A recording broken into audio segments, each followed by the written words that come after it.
Hey guys, this is Jacolia of Jacolia Gems. Thank you for once again coming back home, family. Now, for those of you that happen to be new here, welcome. I definitely hope you hear something today that will persuade you to stay. Now, if you have not already done so, exactly what are you waiting for? Now, do yourself as well as me a favor. Hit the subscribe button, like the video, comment down below, share to your social media platforms. So let's jump straight into today's video, and we're going to link the doctrine of the Ebionites to the doctrine of Muhammad, okay? Because what I am here to do is to not only reorientate the black community that's still in Sunday worship, celebrating all of these pagan holidays, buying birthday cakes with candles with dooms hats on them. I'm not only here for them, I'm also here for those of us that are in our identity, yet we are still Negro only. I am also here for those of us who understand that some Native American tribes are Israelites, but we need to be careful and realize that some Native American tribes are purely Hebrews. Some of them are Assyrian. Some of them are Babylonian, which would make them Cushitic via Nimrod and Cush, which would make them Hamitic. So I am also here for the Sephardim that got sent into Europe, who would be the mulatto and the Negro. I am here for the Elephantine Israelite that never left Egypt.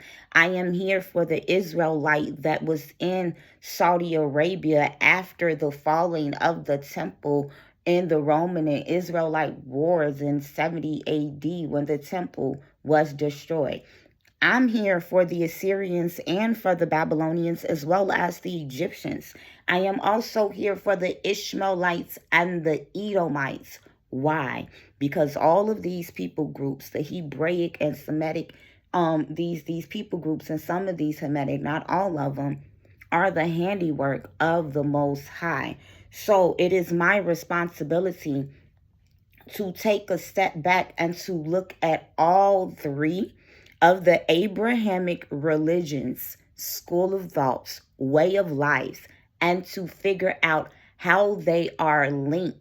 What was the core essence of what Abraham himself taught and believed? What was the core message of Moses and David and Yehoshua? Because they should all have one message, and anyone that followed and preceded them should have the same exact message.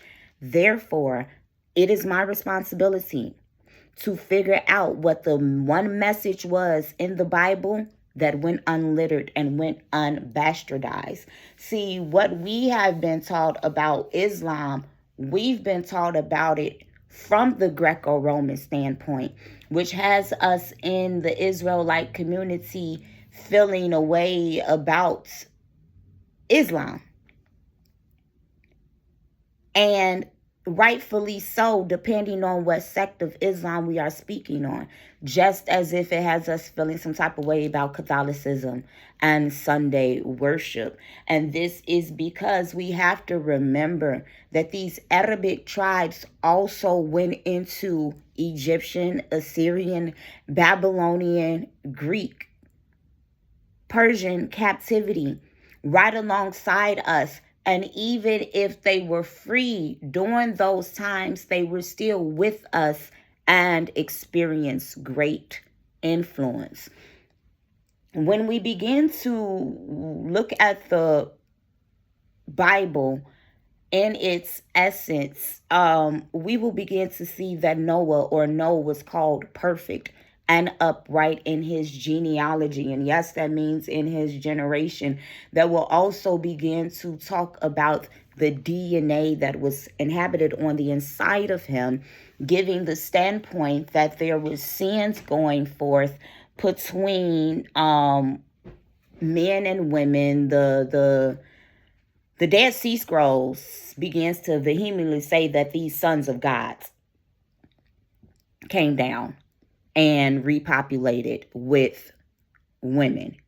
The book of Enoch, which some people, even in the Israelite community, shy away from. Let's get some historicity to this. And this is how we're going to link Muslim, which literally means perfect. It means upright. So Noah, name, perfect, upright, means the same thing. When we look at Islam, it's salam in Arabic, and in Hebrew, it's shalom. So if you follow those who would be perfect and upright, the Bible would begin to call them just, righteous, tzedek. Because this is a Hebraic language, okay? So when we begin to look at the book of Enoch, there are, most importantly, I am going to date the book of the parables. When we look at the book of the parables, Yehoshua quoted the book of parables like crazy. All of that son of man, you're going to see him coming on a cloud, doo-doo-doo-doo-doo. He was quoting the book of parables by Enoch, who was so just that he was taken. We have to be careful before tossing things out without looking at the historicity thereof. The book of the parables was completely written in Hebrew. So for it to be completely written in Hebrew, this would have had to be written before any of the captivities. When we begin to look at the Elohim's text in the Bible, this is where the Most High is called El Shaddai, El Roy, El Elyon, all of these, right? Elroy. And these texts were believed to be written at the end of the 9th century, which would begin to map out, because when we begin to see the Exodus, and we've already done the extreme and in-depth scholarship on that, and I'll link that video down below. And so when we get to the Exodus in like the 1300s, so on and so forth, and then in the time of Judges for about the 1200s, and then, you know, you have Benjamin and Saul, you have King Saul in a rule around the 1100s, and then you have King David in place in 1000 BC, when he begins to run the ancient Philistines. So the original inhabitants of Palestine, the Philistines, he ran them out into Mauritania and into Morocco to become the Berbers that you see today. These are actually one of the people group who Muhammad began to turn to the oneness of the Most High. And when we begin to look at this time, there is the book of Psalms that was being written by David, as well as the sons of Korah, as well as Ephraim the Ezrahite. So the book of Psalms is not just one author. You have Asaph. And so these are songs, right, put together, as well as based off of the experiences that was taking place during this time. The Elohim text and the book of Psalms are Hebrew.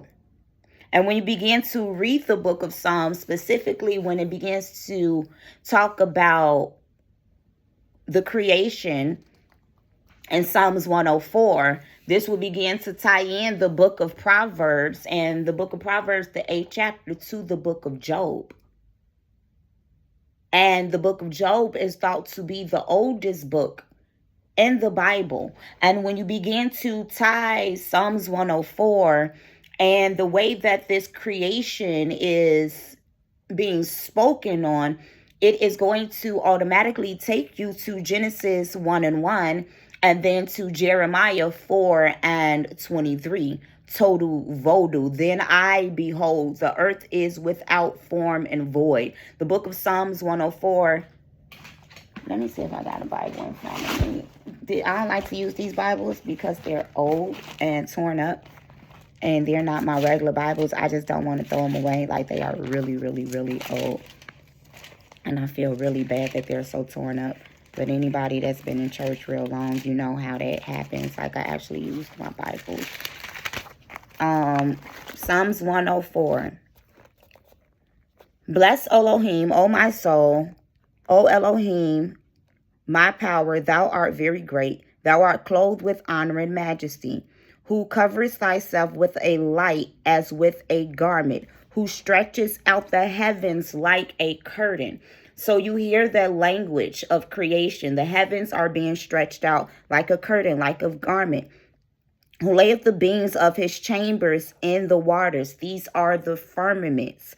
Who maketh the clouds his chariot, who walketh up on the wings of the wind. I also want you to know that in the Enuma Elish, which is an Elamite text, and the Elamites are the ancient Indians, and it's a sister who does some scholarship that's good for the beginning aspects of finding out who the Hebraic tribes are in West Africa and who the Amorites are in correlation with the American Native Indians.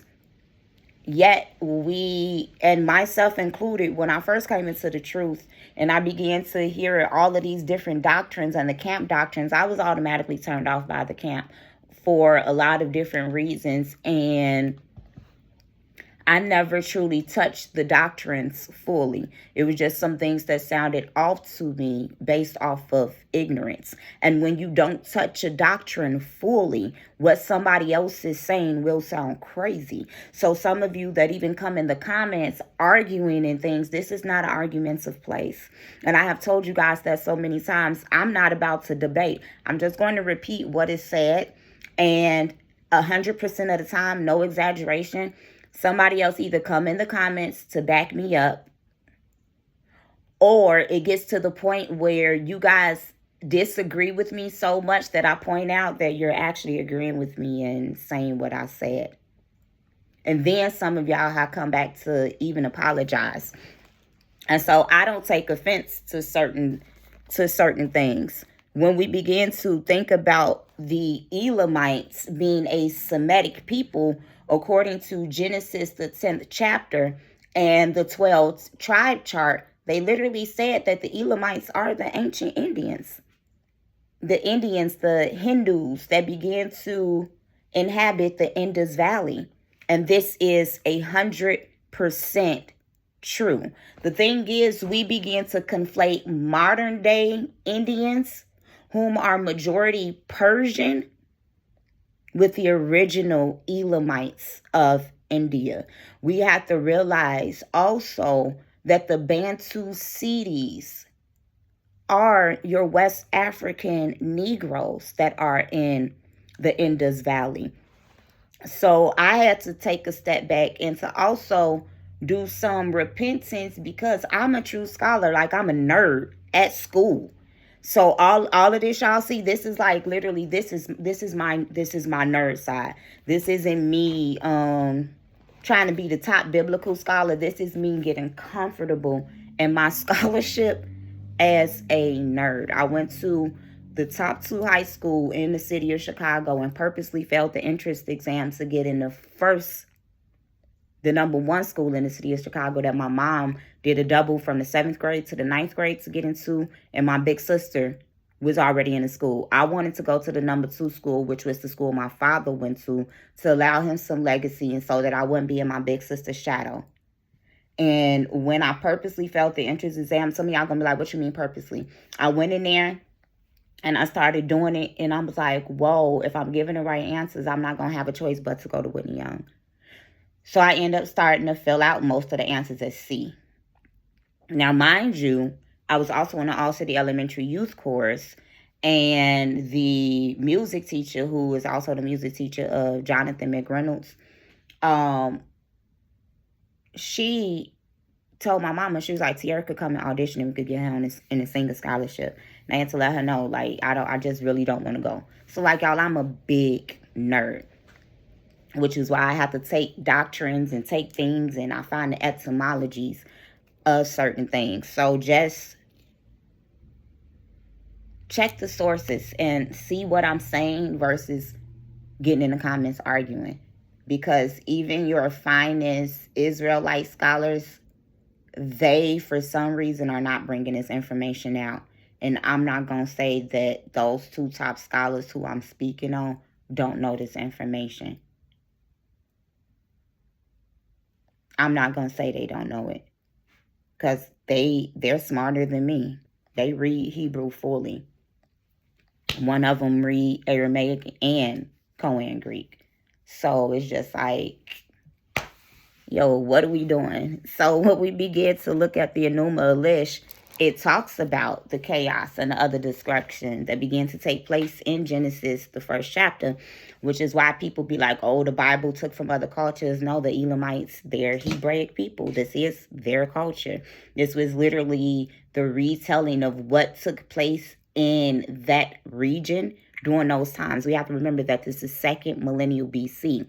So what the writers of the biblical text at the end of the 9th century did was they used the Enuma Elish as a source, as well as the oral tradition of the worshipers of the Elohi, El Shaddai, who began to call these people out of Ur of Mesopotamia in second millennial BC.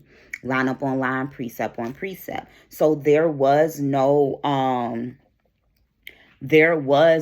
plagiarism by these Hebraic people. This is really them retelling their oral tradition and it being penned at the end of the 9th century. So when we begin to read, and it begins to say, verse 4, Psalms 104, who maketh his angels spirits. So the angels in Hebrew is Melech. Melech means messenger. Now we will also see, and I'm going to just drop this gem in here without wholly going into it. We will also see Ezra being called Melech or Malachi. And when we begin to break Malachi, it's literally Melech of Chi, C-H-I. And Chi is the name of the Most High in the Igbo pantheon. And the Igbos are very well known to be Gadites. There is someone who came in my comments to falsely assert that the Cherokee Native Indians are Hamitic people. And this is not true at all. The Gadites were prophesied to be a lawgiver, and they were known to be in the northern kingdom.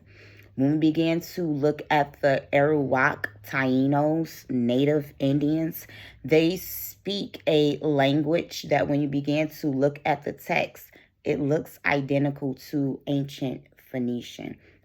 And when you begin to look at the customs of the Arawak people, when the ancient Igbos came into those regions, they began to say to the Taino Native Indians who spoke the Arawak language, Brim, which literally means my people, my kind. Why would they say that to a people whom they were not related to? When you begin to look into the Igbo of West Africa who went into Haiti, you will begin to see that they speak Creole. And in Creole, they say that they are Igbos. Nous c'est Igbo. They are Igbo. And Igbo is a derivation of Ibu. E-B-O, which is literally Eber, which is the same root of Hebrew, meaning one who crossed over. Because these people in second millennial BC crossed over from one side of the Euphrates River to the other due to the famine that was seen in history in 2180 BC. And this is how we historically prove the accuracy of the Bible. And you will find them being called the Hibiru during this time, which linguistically lines up to Hebrew.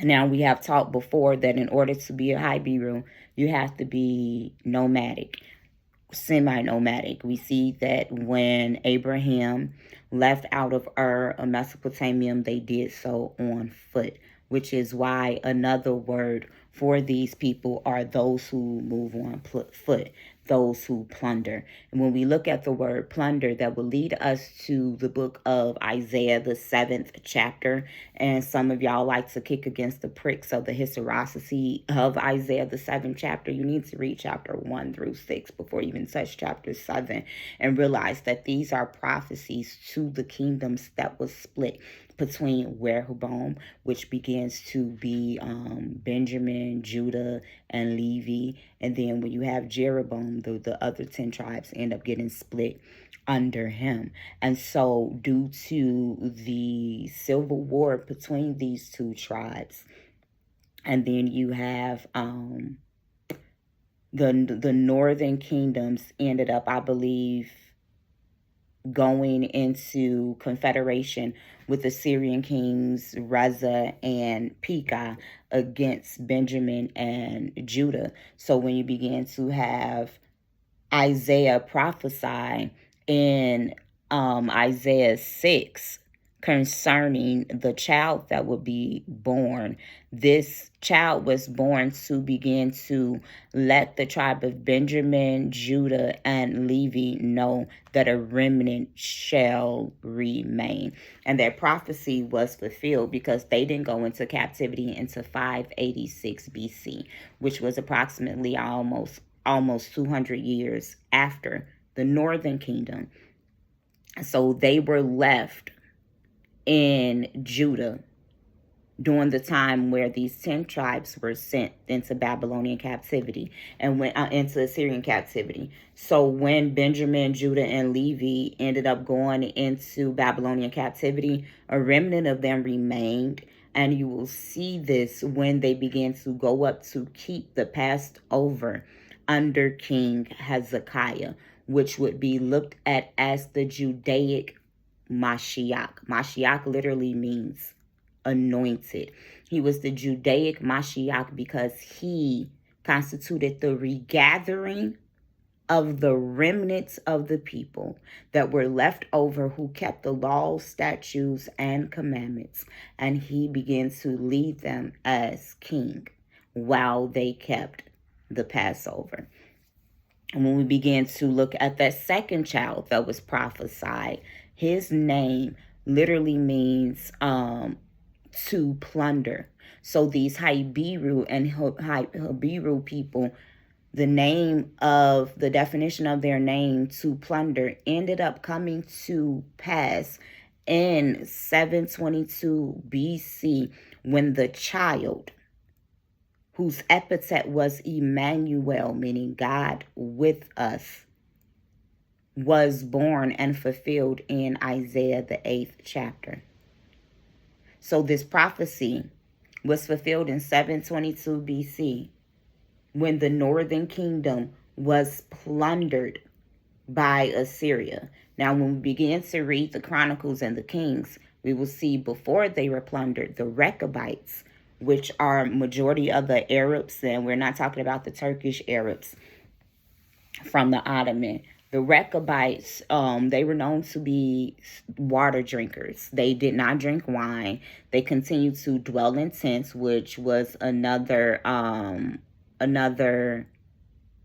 marker in order to be a Hibiru, tent dweller. So these Rechabites would be considered Hibiru as well, which is why you begin to see that the Hebrew are a conglomerate of people and not always a ethnogenesis, although the ethnogenetic is what constitutes the conversions and the strangers being able to be grouped in with them. So when you begin to look at the Rechabites, they were wine drinkers. They dwelt in tents and they kept the law, statutes, and commandments. And majority of the Arabs today identify themselves as Rechabites. So when you begin to see all of these people groups living and dwelling amongst one another, this is another marker for being a Hibiru. When you begin to look in Genesis, the 12th chapter, when it begins to talk about the famine being grievous, so on and so forth, it talked about Abraham in the form of him being a sheikh, of him being a sheikh. A sheikh is simply a male Arab over a clan who has wealth and cattle, so on and so forth. And Abraham is definitely an Arab. When you begin to see, when he left Ur, Mesopotamia, he had servants with him. He had sheep, he had oxen, he had silver, he had gold, he had his wife, he had his nephew, it was people with him. And so when you look at Hibiru, all of these things were needed in order to constitute to be an Hibiru. So when we began to look at the book of Enoch, and it begins to refer to so when we begin to look at Chi or Chiniki or Chaku, when we look at the Arawak and the Chaku of West Africa, we will see that the Most High name is literally Chi to the Igbo of West Africa, or Chaku. And so when we see the concept of Chi, we see this in Southeast Asia. Well, how would this be possible? When we begin to look at the fact that in 6000 BC in ancient Sumeria, we need to look at Genesis, the 10th chapter, to know that the Assyrians and the Babylonians, the Assyrians came out of Asher, which is a Semitic man. When you look at the Babylonians and Kulai and Shinar, they came out of Cush, which is also an Afro-Asiatic Hamitic man. So ancient Sumer was wholly inhabited by Nimrod and by Asher. These are Semitic people. So when you begin to look at Ubaid, Ubaid, the Ubaid culture 1 through 3, coinciding with the Nakata period of ancient Egypt, they ran congruently with one another. These were Cushitic and Semitic dynasties. So when you begin to see the red and tan pottery being identical to one another, as well as these shepherd gods, it's because they were Semitic and Cushitic people. So in 6000 BC, you have these boats over in ancient Sumer, and they began to sail into Southeast Asia, bringing the concept of Chi with them. But not only was it the Cushitic people via Nimrod and whoever I just said, y'all, forgiveness. At the same time, Asher, at the same time, you also have to remember that you have Joktan, who Mother Khadijah of Islam, peace be upon her, she's a descendant of Joktan, and Joktan is a descendant of Shem. She was a black woman.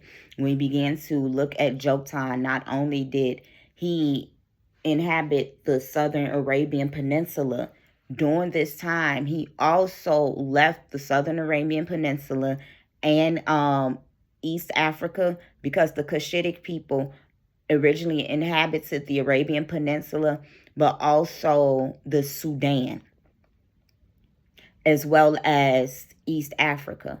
So when you begin to look at Joktan, he left Saudi Arabia, left East Africa, and also went into Southeast Asia to be the progenitor of the Mongoloids. And some began to say that Almodad is the progenitor. I think it's Almodad or Yorub. I can't remember. It's the progenitor of the Siberian race. So these are Semitic people. So when you have Joktan and all of them coming together and leaving on boats, because if they leaving from Mesopotamia, Cush and Ashur, and then they sail down into Saudi Arabia, because you got to think about the Maritime Silk Road or whatever. They go down into Saudi Arabia, and then they go back up into East Africa, because these are familiar groups. So it's likely that they were leaving together, or those that was leaving the Arabian Peninsula, they went into East Africa, then they met one another, and all of them sailed into Southeast Asia together. Or they don't have to do it, all at the same time, but it lines up with the timeline of 6000 BC. And so when they went into Southeast Africa, they were taking chi with them. And so when you begin to look at the Edo of Japan, they literally state that their predecessor is Terah, which is Abraham the Igbo's father. And they began to say that Terah was a priest of On. He was a priest of An, of the Anunnaki. And the book of Jasher begins to teach us about this, which begins to bring us to the angel spirits and his ministering angels. Because when you look at the book of Jasher, now be careful with it, because there's 3 different ones out there, and if you don't know how to study the historicity of these 66, you won't be able to figure out what other books it should be filtered through. So it's one book of Jasher that is authentic, and in the book of Jasher, Terah, who was father of Abraham, was definitely the high priest on the court of Nimrod, who was the first prototype for the Antichrist. And when you say Antichrist, it's the spirit of the Messiah that was there in the beginning, and the spirit of the Messiah that rested upon our different prophets throughout time and dispensation. It is called the word of the Lord. Line up on line, precept on precept. And you could tell the spirit of the Messiah because they would be called prophets. The Ruach HaKodesh is known by the spirit of prophecy. Now, all those who prophesy are not operating under the Ruach HaKodesh. When we begin to look at these people group, and then you have Terah, who was a fractioner of idols. So he had to know what foods to feed them, what form of worships they liked, what form of animals sacrificed, their days of worship, their wines, their candies. If they were attached to the sun, if they were attached to the moon, if they were attached to fire, if they were attached to earth, if they were supposed to be worshipped in a grave, their enchantments, woo, woo, woo.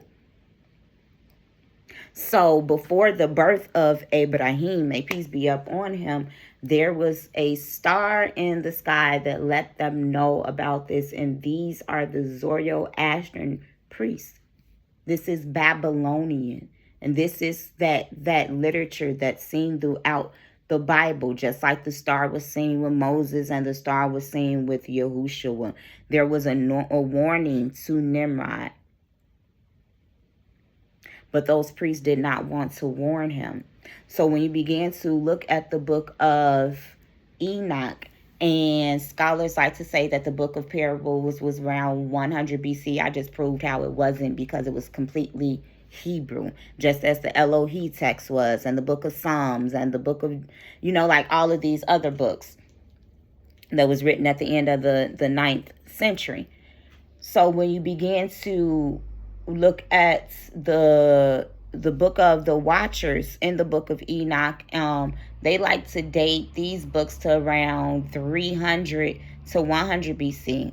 I'm backdating those books to around 586 BC due to the fact that those books still were written in Hebrew but had a lot of Aramaic and Akkadian literature in it, which would mean that this is possibly being written from a Judaic, a Benjamin Levi, Judah standpoint, right? And this would line up because Benjamin, Levi, and Judah are the ones who went into Persian captivity, and with the Elamites being related to Aram, and Aram being Aramaic. And when we begin to see that when Benjamin, Judah, and Levi were in Persian captivity in the time of Esther under Xerxes, we will see that that Xerxes was a Persian, and Persians are Indo-European. We have to remember that these Japhetic people were brown, tawny, tan, red skin people, olive color skin people too. There's a wide range of black skin. So when we begin to see that the Persians ended up disappearing in history at this time, and this is due to the fact that the Israelites converted them to their religion at that point. We also want to take a look at Haman, because Haman was an Amalekite. And Amalekite are descendants of Edom, which are Arabs. So the Amalekites faced conversions during this time as well. And this is how Persians would become one and the same with Arabs, and how Persians would become one and the same with native Indians via Elam, and how Persians would become one and the same with the Israelites who became Pharisees during that time. So when you begin to look at Rechab, the Rechabites were fighting against Benjamin. No, they were fighting against Reuben. They were fighting against Reuben, Manasseh, and I'm searching for it, but I can't find it. They were fighting against somebody in the northern kingdom before they was taken off to the Assyrian captivity. And so they were taken over. So these Arab people were taken over by the Israelites before being sent out to Persian captivity. And then they were placed in Samaria. When our people were taken out of Samaria, these Arab Rechabites were placed in Samaria, right? And so then our people went into Assyria. And then the Assyrians and Babylonians came into Samaria with these Arab Rechabites. And so when they came into Samaria, they brought their gods with them, which is why I began to try to tell you guys that Nergal goes back to Refesh. And Nergal and Refesh, Rephesh, Ref, that's a Semitic standpoint. Refesh was a foreign deity to Egypt. We were strangers in Egypt. We were Hagar. And this is why I try to tell you guys that Hagar was her title. It literally means stranger. She was a stranger in Egypt, and we'll go into that very soon. And so these Arabic tribes also became known as Hagar in the Assyrian inscriptions. All of them. The descendants of Joktan, the descendants of the Rechabites, like all of them ended up becoming known as Hagar. May peace be upon her. And so they brought in, and then when you look at Refesh, this is Semitic. You know, Rapha, Refesh. In Job, I think it's either 38:8 or Job 42, begins to talk about the things that live under the earth came back to life. And this is how he begins to put that in Genesis 1. This is not the flood of Noah, because these books are predating that story that was told. And when we begin to look at Refesh, those who come back to life, Refesh is the God of the resurrection. Nergal is the God of the resurrection. Thank you, Ruach HaKodesh. And this is why the Sadducees went completely against the Pharisees and the belief of the resurrection of the dead. We're not talking about the third day that Yehoshua was really referring to. We're not talking about the one that he was really referring to, because we've been bamboozled based off of not understanding true doctrine. And so when the Islamics begin to teach against the resurrection that we are instituted with, it's because when Muhammad came, which Yehoshua knew he was going to do, because I got some precepts from Matthew 24, when he began to talk about the signs that would come in the sky and all these. I'm like, okay, he's describing solar eclipse. I want y'all to know, between the 6th and 7th century AD, this is the time that Muhammad was doing what he was doing. There was about 251 solar eclipse during that time. line up on line, precept on precept. So when we begin to look at Yehoshua and the talking about what was taking place, and on the third day, it's been a misconception. He was talking about at the end, when it is say on the second day he revised us, and on the third day he said, come up here. He was not talking about the God of the resurrection, Refesh. Because when you begin to look at the Sadducees, they did not believe in the resurrection of the dead. And it is due to the fact that the Sadducees originally were the Zadoks, which were the descendants of Aaron. And so they did not believe in the resurrection of the dead, because they knew that these Assyrians and Babylonians brought their god Nergal into the land, who was a god of the resurrection. This would begin to take us back to the Obiah woman, or the witch of Endor, in the time of King Saul. And we need to remember that typology is definitely a biblical constitute.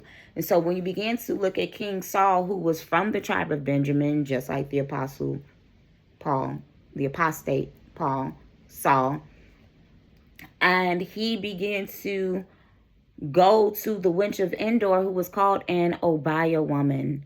The Obiah woman operated as an anchor between life and death. This is someone who was literally able to use themselves as a medium to open up doors and gateways to communicate with the living and the dead at the same time.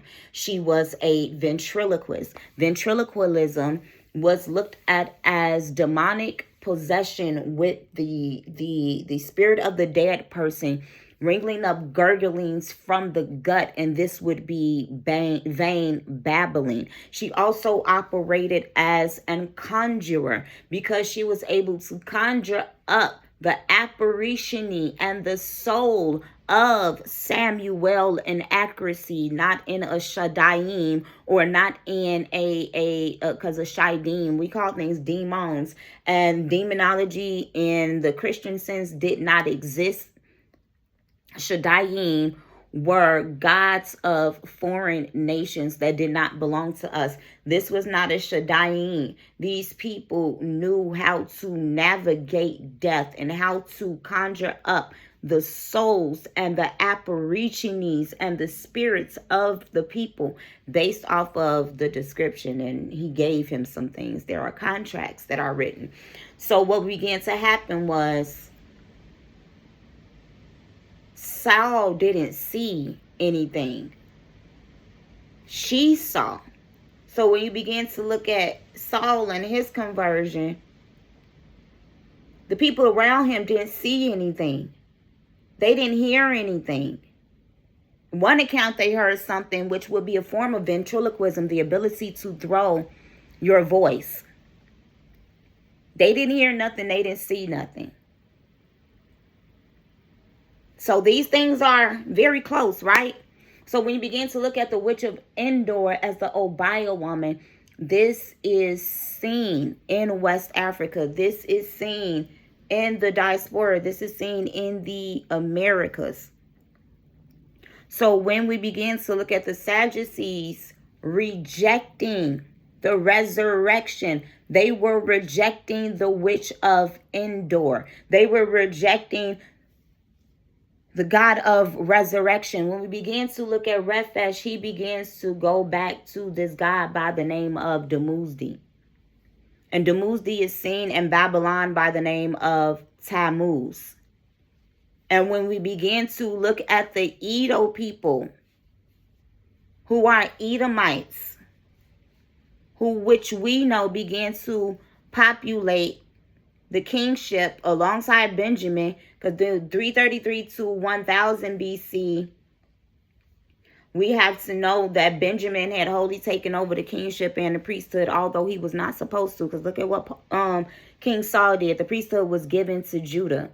So by the Hasmonean dynasty, when the Sadducees separated from the Pharisees because the gods that they brought into the land while one of our Gadites were forced to show them the priesthood, because the Assyrian king said, go get one of their priests to teach the ways of the God of the land, because the God of the land was rejecting their worship because it was contrary to the law, statutes, and commandments, and he will spew you out.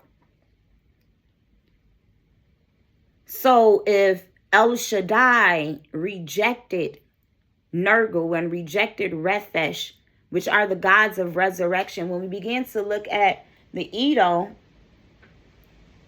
their flag is red. It is also seen with them a sword and a chopping off of the head. It is stated in the book of Jasher that Esau chopped off the head of Nimrod. And we know that Edo is yellow and Edo is red. So when we begin to see that these Persians, Assyrians, Babylonians, and these Arabs were part of the Pharisees at this point, while you still had some remnants of us, and then Benjamin not only took over the priesthood and the kingship, Benjamin married into the Nabateans, into the Herodian dynasty, which is why you will have the Judas Maccabees, his sons, the brothers, living autonomously like we did in the time of Joseph in Goshen or Virus in Egypt, to keep the law, statutes, and commandments, and then they converted some Edomites to the Jews' religion. So by the time we get to Yeshua's time, the Pharisees and the scribes and the Sadducees are taken over by these converts, which is why you have the zealots being led by the Son of God, Barabbas. Hallelujah. Because the zealots are the descendants of Eleazar and Phinehas. They were the ones who were waiting for the King Messiah to come back and war against Rome, which is why Pilate and Herod would have rather killed Barabbas, because he was a problem. And this is why Gamaliel in Acts the 5th chapter, even though Acts is not historical, but we're going to use it to dismantle Paul all day. He stated in Acts 5, don't kill them. Leave them alone. Because before time, there was a man by the name of Thaddeus and another man by the name of Judas. This is Judah Maccabees, who had a lot of disciples and a lot of armies. And hundreds of people ended up being killed because of the revolts that they led. We will see throughout the New Testament that's not historical, that Pilate and Herod did not want to kill Yehoshua, and that the reason that the Pharisees and the scribes wanted to kill him is because he was exposing them for being converts. And the reason that they were kind of afraid is because the people viewed him as a prophet, just like they viewed John as a prophet. They attempted to get him to admit to being the Messiah and the Son of God so that they would have a reason to kill him according to the Israelite law. Deuteronomy 13:13. Have no other God before me.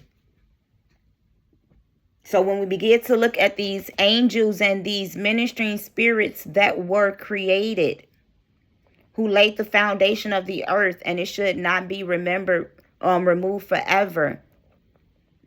Thou coveredest the deep with a garment, the water stood above the mountains. At thy rebuke they fled, at thy voice they thundered. They hasten away, they go up to the mountains, they go down. So when you begin to read Psalms 104, it coincides with Job 38, Job 42, Genesis 1, Jeremiah 4:23, the book of Enoch, as well as what Yehoshua was teaching.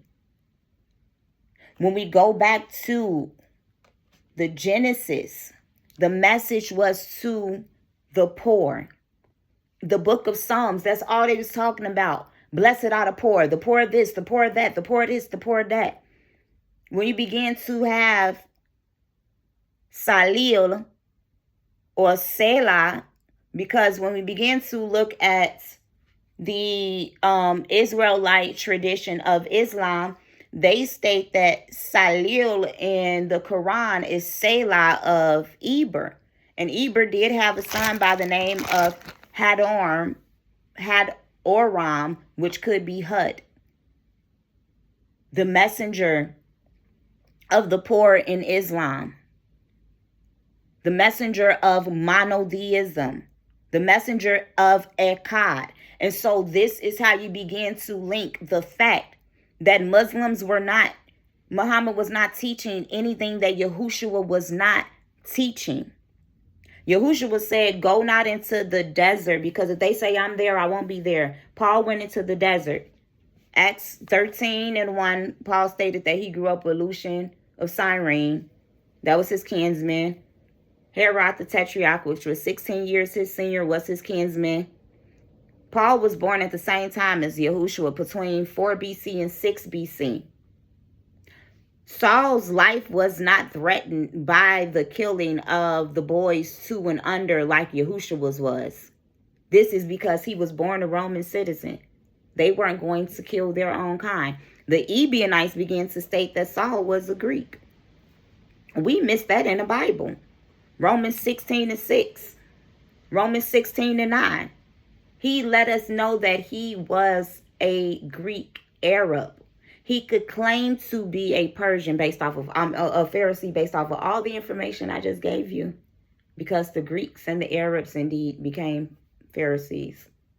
And the tribe of Benjamin was in control during the time.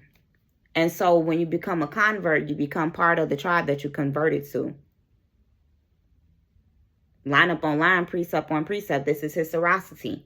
When Paul went into Pozzoli, went into Italy, during that time, there was a Nabatean temple found, the only one like it outside of Saudi Arabia, in Pozzoli, Italy, at the same time that the apostate Paul was born and living. We have to see that he even said that he was a light to the Gentiles. Before Yehoshua died, he told Peter, you're going to deny me 3 times, and it's cool. After you've been strengthened, go convert your brothers. And what did Peter do? He went after the Jews in the diaspora, which were called Gentiles at that time, due to Lo Ami in the book of Hosea, when the Most High was talking to the northern kingdom and told them, my people, which are my people, will no longer be a people. Saul began to falsely attribute this to the Gentile nations.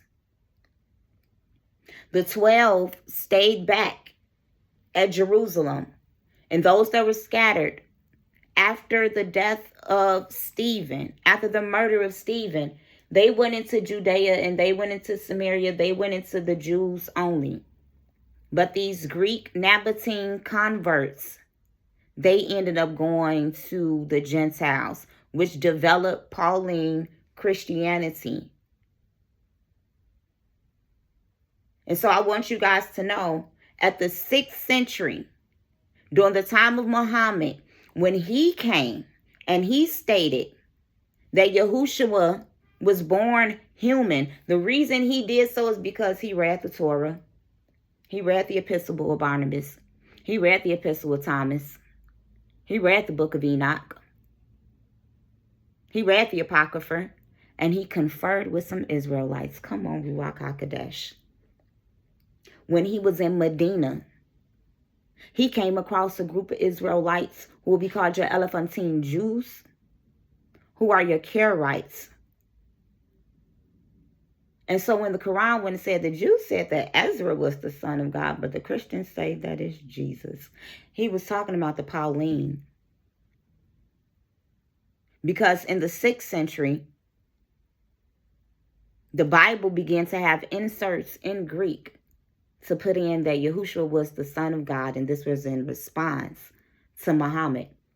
Muhammad came preaching and teaching the message of the poor and Echad. Shema Israel, Adonai Echad, Adonai Eloheinu. He began to talk about Yehoshua being born of flesh and blood and going down into baptism to become the Messiah. The spirit of the Messiah rested upon him. This is the same doctrine of the Ebonites or the Ebionites. Not all of the Ebionites, majority of the Ebionites.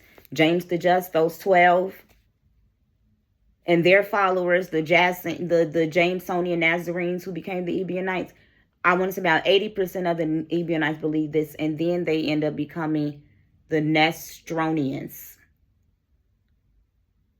And so then when you see the Nestorians, you will begin to see that this is who prophesied to Muhammad and told him that you are going to be called. They believed that Yehoshua was born of flesh and blood, and that he was wholly human, and that the divinity was put up on him at the baptism, and that it went back to the Most High one day ascension. The same thing that the Epistle of Barnabas was being written about, and the Epistle of Barnabas was written between 30 to 60 AD. This started being written while Yehoshua was still alive. So this is what myself, as well as Dr. Ali Atiyah and other Hebraic people say, that Islam is literally teaching the oneness, the poor, the flesh and blood nature of Yehoshua, tearing down of the Trinity, warning about the Antichrist that's to come, and warning about the one that already came, which is the Apostle Paul. So even for those of you Islamics whom have not wholly gathered that, this is what was taught by Muhammad. And yes, there are other sects, other hadiths, so on and so forth. There's oral traditions of the Israelites. I want you to know that the Karaites, Israelites, they did not fool with rabbinic Judaism. They did not fool with the Trinity. They did not fool with Paul. And some will say, well, it's because they never knew Yehoshua, so of course they wouldn't think he was the Son of God. Well, Yehoshua went down into Egypt. What are we talking about? The Karaites ended up going back into Egypt at the fall of the temple that Yehoshua stated would fall. So they were there during the time of Yehoshua. They said that Ezra was the son of God for a reason, and this is because the book of Esdras was originally one book. And we have Esdras, Nehemiah, and Malachi, but we don't have 1st and 2nd Esdras. And at 1st and 2nd Esdras, we will see that something happened with Esdras. Just as when Yehoshua became transfigured, his face shone, this is when he became the son of. The same thing happened to Stephen. His face shone. His face changed. He became as one of the angels. This is not a foreign concept. So they said that Ezra was the son of God. He regathered the northern kingdom under the Hamashiach Aaron. He rebuilt the temple. Nehemiah rebuilt the walls. They came back to the oneness of the Most High, came back to the law, statutes, and commandments. And Ezra was taken up. And in the book of Malachi, it said that he's going to come back on a cloud. In the book of Enoch 71:4, not the R.H. Charles version, he's revealed to be the Son of Man coming on the clouds. In the third day, the second day we will revive. The third day we will be resurrected for those of us that keep the law, statutes, and commandments. The heart of the earth was identified in the Old Testament as well as the Apocrypha as Jerusalem. It's the center of the earth. And Yehoshua definitely went there for 3 days. And he did suffer. He said, my soul is suffering unto death. and that would cause him to have to be revived. And so the Islamics and the first century Israelites taught something totally different. And the Q source had the ascension, the hidden Messiah, lining up with the book of Psalms, the 91st chapter, the book of Enoch, the 6th chapter, as well as the Islamic source. So we have to step outside of our feelings and allow the Hebrews to come together and to confer, void of Zoroastrianism, Egyptology, Babylonian paganism. This is Jacolia.